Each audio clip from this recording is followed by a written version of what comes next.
अभी देखिए नवलपुर बेतिया के जमीन रोड के हालत, मतलब जे ऊपर 5 किलोमीटर चल जाए तो हमारे खांसी रुकते नहीं के सुबह से।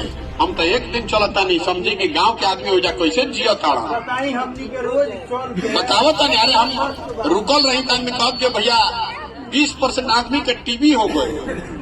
आदमी कहता ना कि धूल इतना पड़ता कि टीबी हो गया। अब देखिए हम सुबह से खांसी नहीं के रुका, कोई रोडवा पर चल के आवता नहीं, हतना में धूल बा।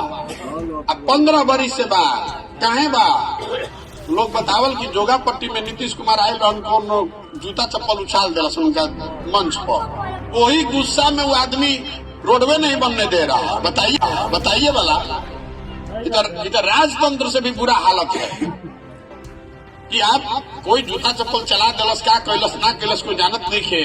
अब 32 किलोमीटर के रोड कम से कम 1 लाख 1.5 लाख आदमी परेशान बना। अब 15 बरस से रोड नहीं बन रहा है इसलिए कि नीतीश कुमार के सभा में कोई जूता चला दिलेगा।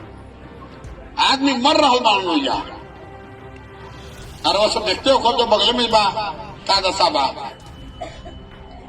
स्थिति तब सुधरी कि हमनी के जागल जाये, हमनी के आप हमरवा से हाथ जोड़ के ये कहे आई बनी वोट मांगे नहीं आई, पार्टियां नहीं बनले तो वोट कैसे मांगो। रवा से हाथ जोड़ के ये कहे आई बनी कि भाई आपन ना तो कम से कम अपन लइकन के चेहरा देखी, अपन लइकन के चेहरा देखी, अपन जिंदगी तो